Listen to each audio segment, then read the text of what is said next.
안녕하세요, 여러분. 오늘은 화학의 기본 개념인 분자와 원자에 대해 이야기해 보려고 합니다. 이 두 용어는 화학에서 중요한 역할을 하는데요. 둘 사이에 어떤 공통점과 차이점이 있는지 알아보도록 하겠습니다. 먼저 원소와 원자부터 정의해 볼까요?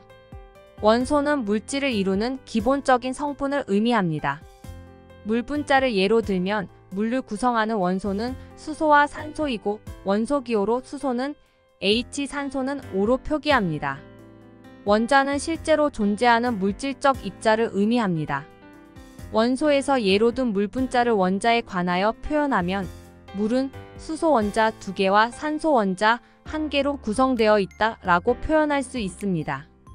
분자는 1개 또는 2개 이상의 원자가 화학 결합한 원자들의 그룹으로 우리 주변에서 볼 수 있는 물질들의 고유한 성질을 가지는 가장 작은 단위 입자로 정의되어 있습니다.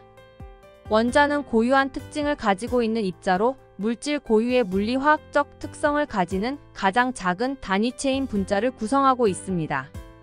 예를 들어 질소 분자는 질소 원자 2개가 결합한 형태를 하고 있으므로 질소 원자는 질소 분자의 구성요소라고 할 수 있습니다.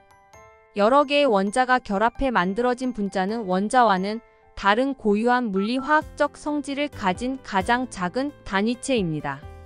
따라서 분자가 원자로 분해되면 분자의 물리화학적 성질은 사라지게 됩니다. 분자와 원자의 관계를 레고라고 생각하면 이해가 쉬울 것 같습니다. 레고 블록 하나하나는 원자, 레고로 만든 모형들은 분자라고 생각하면 될 것 같습니다. 레고 블록을 조립한 모형을 분해하면 더 이상 원래의 형태가 남아있지 않은 것처럼 분자도 원자로 분해되면 더 이상 분자의 성질이 남아있지 않게 됩니다. 이제 원자와 분자의 차이점을 알아보겠습니다. 원자와 분자는 구조의 차이가 있습니다. 원자는 크게 음전하를 띠는 전자와 양전하를 띠는 원자핵으로 구성되어 있습니다. 원자의 핵을 조금 더 자세히 나누면 양전하를 가지는 양성자와 중성인 중성자로 구분할 수 있습니다. 분자는 원자들이 결합해 형성된 단위체이기 때문에 원자와 같이 규칙적인 구조를 가지고 있지 않습니다. 둘째, 종류와 크기의 차이가 있습니다. 지금까지 과학계에 보고된 원소는 원자 번호 1번인 수소에서 118번인 오가내손까지 총 118개 밖에 없습니다. 가장 가벼운 수소는 원자량이 대략 1이고 가장 무거운 오가내손은 원자량이 295로 이 둘은 약 295배 정도 차이를 가지고 있습니다. 원자의 크기도 원자 번호에 많은 영향을 받습니다. 원자의 크기는 주기율표의 오른쪽으로 갈수록 작아지는 경향이 있고 주기율표의 아래쪽으로 내려갈수록 커지는 경향이 있습니다.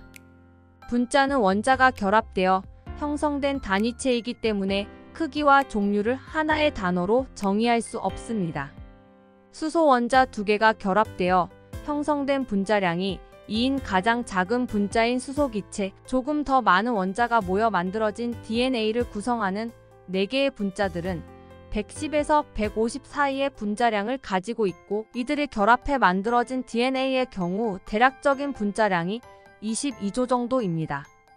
분자의 크기와 종류는 어떤 원소와 어떤 방식으로 결합하고 있는지에 따라 결정되므로 크기와 종류에는 한계가 거의 없다고 생각하셔도 될 것 같습니다. 원자와 분자는 화학적인 물질을 이해하는 데 중요한 개념입니다. 원자는 더 이상 나눌 수 없는 최소 단위이고 분자는 원자가 결합하여 형성된 물질의 특징을 가지는 가장 작은 입자입니다. 원자는 원소의 특성을 나타내고 몇몇 원소는 다른 원자와의 결합 없이 기체 상태로 존재하며 분자와 비교했을 때 크기와 질량이 매우 작습니다. 분자는 크고 무겁고 다양한 화학적 성질을 가질 수 있으며 상태도 다양합니다. 이상으로 분자와 원자에 대한 공통점과 차이점에 대해 알아보았습니다. 이번 유튜브 영상이 원자와 분자의 개념에 대한 이해를 높일 수 있는 기회가 되었기를 바랍니다. 감사합니다.